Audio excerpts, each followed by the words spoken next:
Adobe Photoshop में किसी भी इमेज की एरिया को सिलेक्ट करने के कई सारे तरीके हो सकते हैं, जिनमें से हमने कुछ तरीकों के बारे में जाना।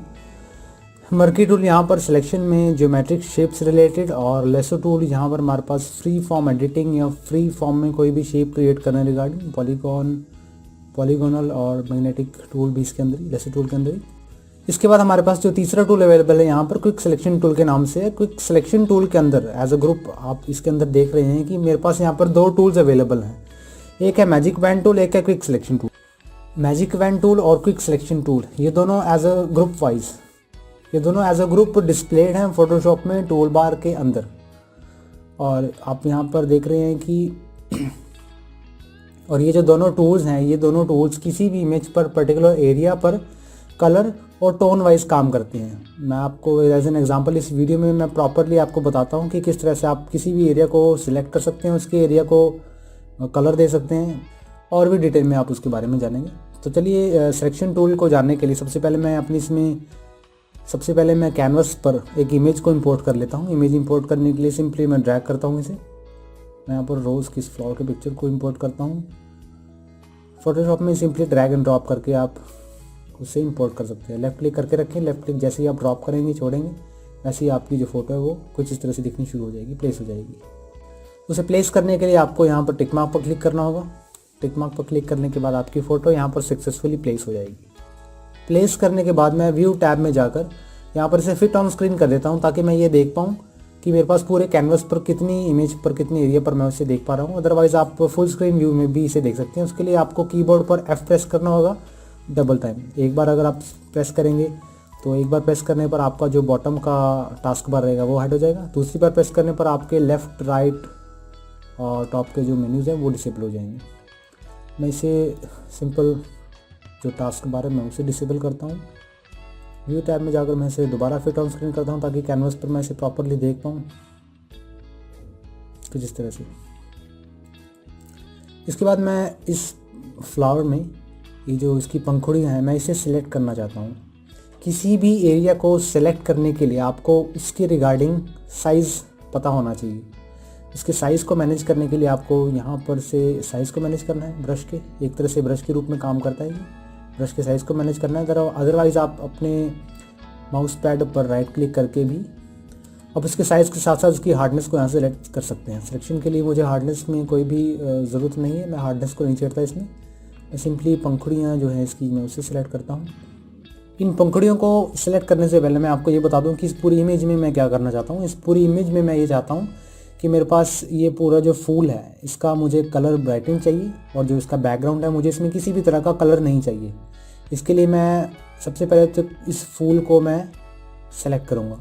इसकी पंखुड़ियाँ, इसकी जो मेन है मैं उसे सिलेक्ट कर लेता हूँ। सिंपली लेफ़्ट क्लिक करके रखें जिस एरिया को आप मार्क करना चाहते हैं। अगर सिलेक्शन करने के दौरान आपके पास कुछ एरिया मार्क करने से रह जाता है तो उसको आप सिंपली उस एरिया पर जाकर, यानी कि मेरे पास ये एरिया जो है मुझे, यानी इसके बाद मुझे ये जो एरिया ये सिलेक्शन के अंदर चाहिए। सिलेक्शन करने के लिए मुझे माउस पैड पर लेफ़्ट क्लिक करना है और मैं उसे सक्सेसफुली सिलेक्शन के अंदर ला पाऊँगा। और मेरे पास ये जो एरिया ये एडिशनल एरिया है, मैं इस एरिया को अपनी इस फ़ोटो में नहीं जाता। तो उसके लिए मुझे क्या करना होगा, कीबोर्ड पर आल्ट प्रेस करूँगा, या यहाँ पर टॉप बार में आप ये मेन्यू देख रहे हैं इस ऑप्शन पर क्लिक करूँगा। आल्ट प्रेस करने और इसके बाद मैं इसे धीरे धीरे ऊपर की ओर धकेलना शुरू करूँगा, ताकि मैं उसी सिलेक्शन को बना पाऊँ जो सिलेक्शन मुझे एज एन इमेज चाहिए। मैं इसे प्लस के साइन पर क्लिक करता हूँ और मैं इसे जूम इन करूँगा, क्योंकि अभी भी कुछ एरिया इसमें रह गया है। इसके बाद मैं इस एरिया को कम करने के लिए, इसके बाद मैं इस एरिया को सब्सट्रैक्ट करने के लिए टेम्परेरी कीबोर्ड पर आल्ट प्रेस करूँगा, ताकि मैं उसे माइनस के इसमें कन्वर्ट कर सकूँ कुछ इस तरह से। आप चाहें तो उसका ब्रश साइज़ को छोटा कर दें एंड देन उसके बाद आप ये उस एरिया को हाइड कर सकते हैं।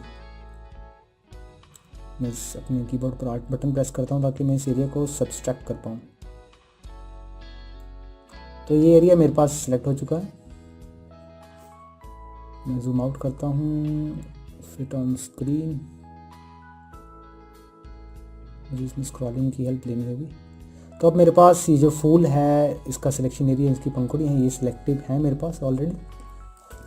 अब मुझे क्या करना है, इसके कलर को बढ़ाना है। इसके कलर को बढ़ाने के लिए मुझे एक एडजस्टमेंट लेयर बनानी होगी। एडजस्टमेंट लेयर हमारे पास उस रूप में काम करती है कि अगर हम किसी भी फ़ोटो में किसी भी तरह का इफेक्ट, कोई कलर, कोई ब्राइटनेस या ऐसा कुछ भी ऐड करना चाहते हैं तो उसमें हम उसे as an adjustment layer add on कर सकते हैं। मैं आपको इसमें एग्जांपल दिखा देता हूँ। मैं इसमें लेयर सेक्शन में जाकर न्यू एडजस्टमेंट लेयर के ऑप्शन पर आप उस फोटो में जो जो घटाना या बढ़ाना चाहते हैं आप उसे इन ऑप्शंस पर सिलेक्ट करके कर सकते हैं। एग्जांपल के लिए अगर आपको इस फूल की, जो कि सिलेक्टिव कलर है, आप यहाँ पर देख रहे हैं ये सिलेक्टिव जो एरिया है, इस जैसा कि फ़ोटो में हमारे पास ये जो पंखुड़ी का एरिया सिलेक्टेड है, अगर आप इस एरिया में ब्राइटनेस को बढ़ाना चाहते हैं एज एन एडजस्टमेंट लेयर के अंदर अगर आप इस सेलेक्टिव एरिया की ब्राइटनेस को बढ़ाना चाहते हैं तो आपको न्यू एडजस्टमेंट लेयर के अंदर इन चारों में से किसी एक ऑप्शन पर क्लिक करना है। अगर आप कलर या टोन रिलेटेड प्रॉपर्टीज़ को चेकआउट करना चाहते हैं तो आपको वाइब्रेंस, ह्यू, सैचुरेशन या कलर बैलेंस ऐसी कुछ फैसिलिटीज़ की तरफ जाना चाहिए। अगर आप उस कलर के ऑपोजिट कलर या कुछ ऐसा फिल्टराइज्ड कुछ इफेक्ट देना चाहते हैं, कुछ नॉइस देना चाहते हैं तो आपको इन सेक्शंस में से किसी एक पर क्लिक करना है। ये फ़ोटोशॉप में जितने भी टूल्स एंड जितने भी ऑप्शंस हैं, ये जितने भी सेक्शंस हैं वो छोटे छोटे चंक्स में डिवाइडेड है। यानी कि ब्राइटनेस के जो कैटेगरी है, ब्राइटनेस कैटेगरी के अंदर मेरे पास यहाँ 4 ऑप्शंस हैं।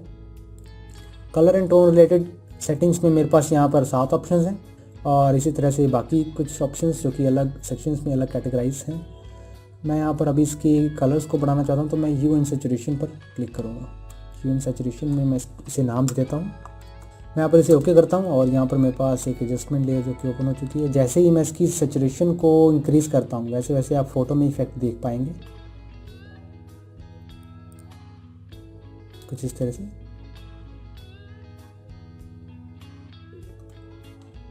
ब्राइटनेस को आप यहाँ से बढ़ा सकते हैं।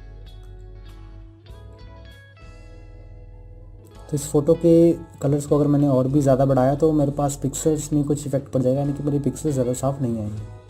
तो अब मुझे क्या करना है कि ये जो सिलेक्टिव एरिया है उसका मैंने कलर बढ़ा दिया है, जो कि मैं चाहता था कि मेरे फूल का रंग ज़्यादा निखरा उभरा उभरा लगे और जो बैकग्राउंड कलर है मुझे उसमें बिल्कुल भी कलर नहीं चाहिए। तो अब सिलेक्टिव करने के लिए तो फूल को छोड़कर बैकग्राउंड के ऑप्शन को सेलेक्ट करने के लिए मैं एक ऑप्शन और आपको वीडियो में बताने जा रहा हूँ। इसके लिए सबसे पहले आपको इस फूल को ही सिलेक्ट करना पड़ेगा। मैं फ्लावर 1 में जाकर इस फूल को सिलेक्ट कर लेता हूँ, उसके साइज़ को इंक्रीज़ करके। आप इस सिलेक्शन के साइज़ को कीबोर्ड पर स्टार्टिंग ब्रैकेट्स को अगर आप दबा कर रखें तो आप इसके साइज़ को कम, और अगर एंड ब्रैकेट्स को दबा कर रखें तो आप इसके साइज़ को बढ़ा पाएंगे। इसके साइज़ को इतना रखता हूँ एंड देन सिलेक्ट करता हूँ पंखुड़ी के इस एरिया को। क्योंकि हमने इसके कलर को इंक्रीज़ कर लिया है, मुझे बाकी का जो कलर है मुझे वो डिक्रीज़ चाहिए, यानी कि बाकी के बैकग्राउंड में मुझे किसी भी तरह का कलर नहीं चाहिए। तो मैं उससे रिलेटेड सेटिंग्स की तरफ पढ़ूंगा। मैं यहाँ पर एरिया सेलेक्ट कर लेता हूँ। ये मेरे पास एरिया सिलेक्टेड है। इसके लिए अब मेरे पास जो फूल वाला एरिया वो सिलेक्टेड है। मैं बैकग्राउंड के एरिया को सिलेक्ट करना चाहता हूँ। इसके लिए जो ट्रिक रहेगी वो ये रहेगी कि आपको सिलेक्टिव एरिया पर राइट क्लिक करना है और बाकी के अदर एरिया को सिलेक्ट करने के लिए आपको सिलेक्ट इन्वर्स के इस ऑप्शन पर क्लिक करना है। इन्वर्स के ऑप्शन पर अगर आप क्लिक करेंगे तो फूल को छोड़कर बाकी का जो एरिया है वो ऑटोमेटिकली सिलेक्ट हो जाएगा। अब आपको क्या करना है कि एक न्यू लेयर क्रिएट करनी है, एडजस्टमेंट, और इसके अंदर आप चाहें तो ह्यू एंड सैचुरेशन, चाहे तो कलर बैलेंस पर जा सकते हैं। मैं इसमें कलर बैलेंस को यूज़ करता हूँ और इसे नाम देता हूँ no background, no colour at background. Okay करता हूँ और यहाँ से मैं कलर को कम ज़्यादा करने के लिए कुछ इस तरह से यूज़ करने वाला हूँ। इन्वर्स सेलेक्ट करने के बाद आपको क्या करना है, एक नई लेयर क्रिएट करनी है, एडजस्टमेंट लेयर, और इसके अंदर मैं ह्यू एंड सैचुरेशन के इस ऑप्शन पर क्लिक करूँगा और नाम देता हूँ इसे no colour at background. Okay करूँगा एंड देन यहाँ से मैं सैचुरेशन को कम करूँगा ताकि मैं इसके कलर्स को बिल्कुल ज़ीरो कर सकूँ, कुछ इस तरह से। तो आपके पास ये फूल उभरता हुआ दिख रहा है आपको। लाइटनेस को भी आप घटाया बढ़ा सकते हैं इसमें, और अगर कलर को चेंज करना चाहते हैं तो आप, क्योंकि कलर तो हमारे पास इस फोटो में है नहीं, इसलिए ह्यू का जो काम रहेगा वो नॉमिनल रहेगा। इसे क्लोज करता हूँ। अब यहाँ पर कॉर्नर्स में आप देख पा रहे हैं कि मेरे पास ये जो कलर्स हैं ये कुछ ज़्यादा उभर के आ रहे हैं। इसके लिए मुझे क्या करना होगा, इस ऑप्शन पर क्लिक करना है जहाँ मेरे पास इस फूल के कलर हैं, इस फ्लावर के कलर्स हैं, वहाँ पर मुझे क्लिक करना है एंड देन उसके बाद मुझे ब्रश टूल सेलेक्ट करना है।